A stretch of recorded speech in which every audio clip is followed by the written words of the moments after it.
We got a big main event. It's the middleweight championship of the world. Dricus du Plessis. He has the heart of a lion and he keeps coming. He's taking on Sean Strickland. Sean Strickland's got some screws loose, but he is an absolute savage. We got Weili Zhang.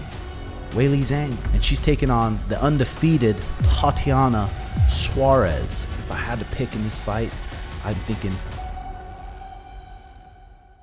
Okay, boys and girls, welcome back to Uncle Red's channel. Don't worry about that noise in the back. Those are jets flying, jets training. Let's have a good video.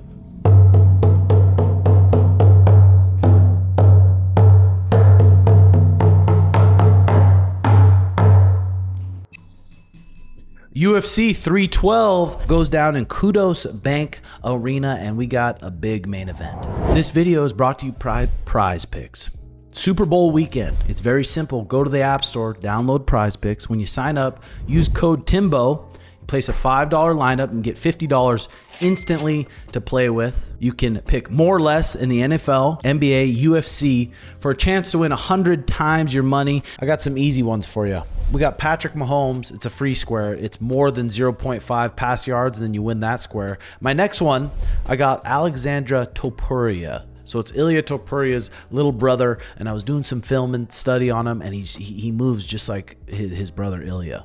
He's a good boxer. He's going to stalk you down. He looks very strong for his weight class. And he's taking on this Colby Thickness kid, the Golden Boy, 7-0. But I did some videos on Colby, and he just doesn't look quite as strong. He doesn't look like he's quite as ready for this kind of power Topuria is bringing. So I'm picking Topuria at less than 7 minutes fight time. Let's see what happens. And then the last one, I'm picking Dricus du Plessis. Less than 3.5 takedowns. I guarantee you Eric Nixick is having Strickland wrestle his ass off, because that's Dricus's key to victories. Make it a weird fight, get the takedowns, and win these rounds. 3.5 takedowns is a lot. In 25 minutes, if there's anybody can do it though, it's going to be Dricus. But I think Dricus is going to take him down. Sean Strickland's going to pop up, but I think it's going to be less than 3.5 times. Let me know what you guys think. That's PrizePicks. Code TIMBO when you sign up. Enjoy. We got a big main event. It's the middleweight championship of the world. Dricus du Plessis. He's an Afrikaner. Okay. An Afrikaner. He began training judo at age 5, followed by wrestling at 12 years old, then kickboxing at 14. Du Plessis became South Africa's first ever medalist at the Waco World Championships by winning gold in K1 style kickboxing. He attended the University of Pretoria, where he studied agriculture economics. But he dropped out during the final year in order to pursue a career in mixed martial arts. You go into college and all you think about is fighting. And then you start fighting, you start making some paychecks, and then you're like, all right, enough college. It's time to just fight. And he is an explosive dude. He's 6 foot, 185. So pretty normal for middleweights. 6 foot is a pretty normal height for middleweights. Not super tall, not super short, but he's a ball of explosive muscle. And ever since he got his septum fixed, it seems like he hit another level. Watch him at the beginning of his career. He was having some trouble. I mean, he never had trouble. He hasn't lost in the UFC. But early in his career, you'd get in the first 5 minutes after the first round, after the second round, it looked like he's visibly so fatigued, like mouth breathing. And usually when people start breathing like that and they're hurting like that, it only goes downhill from there. Give this guy 15, 20 seconds of bouncing around. He's comfortable fighting at that pace, where it's just he's completely fatigued. He got his septum fixed, and that opened up a whole new animal. He did it in perfect time for when he's starting to get ready for these 5-round fights. He's similar to Merab in the middleweight division. He's not very technical when it comes to boxing. He's not super technical when it comes to wrestling or jiu-jitsu. You've seen in the past guys like Darren Till even take him down and stuff. But he has the heart of a lion, and he keeps coming, and he has a lot of confidence. The number one thing in fighting is a lot of confidence, and he has it. He's 22 wins and 2 losses. He has 9 KOs, and he has 11 submissions. He's an animal.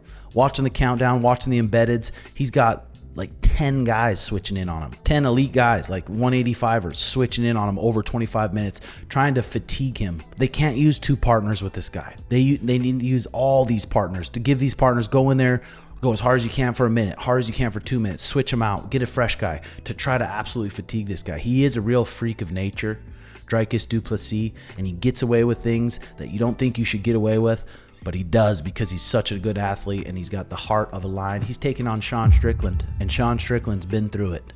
Tough childhood, talks about it all the time, a crazy dude, but most of these guys are crazy dudes. If you fight for a living in front of in front of millions of people, 20,000 people live, 25,000 people live, you got to have some screws loose in your brain. And Sean Strickland's got some screws loose in his brain, but he is an absolute savage. He's coming off the win of Paulo Costa. He beat Israel Adesanya in a masterful performance. He beat Imavov. He's elite.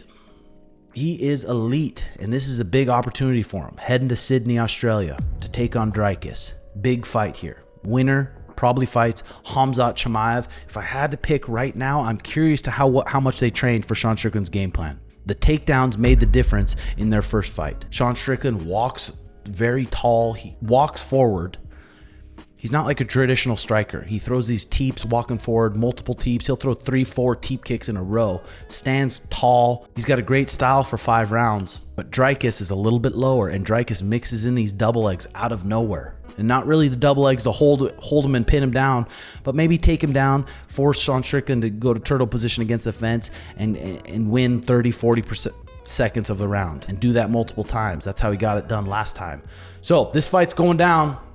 If I had to guess, if I had to put money on it, man, it's going to be a close fight. Both guys animals. I think Dricus might get it done by decision again, but you can never count Sean Strickland out. But if I'm a betting man, Dricus is getting it done. Next up on the card, co-main event, we got Weili Zhang. Weili Zhang, probably one of my favorite females to watch. Probably number 1, straight from China. 35 years old. She's a clean 5'4". She's got 25 professional wins, 11 KOs. She throws punches like a guy. She throws with her whole body, her hips into it.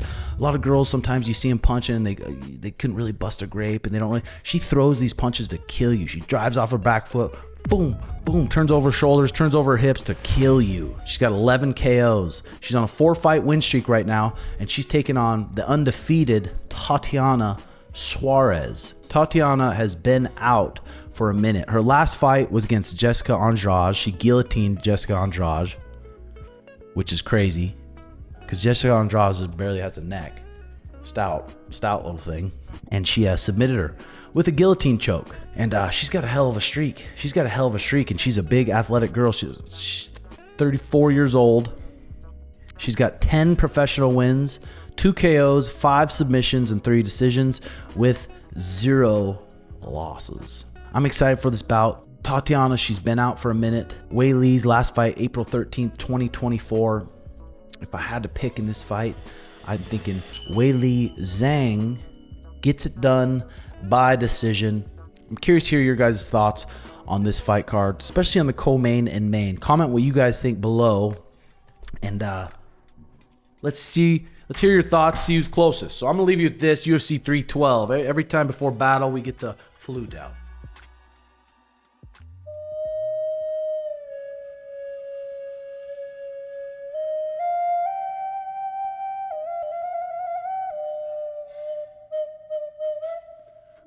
Thanks for watching. Hit that like and subscribe button. Let me know what you guys think.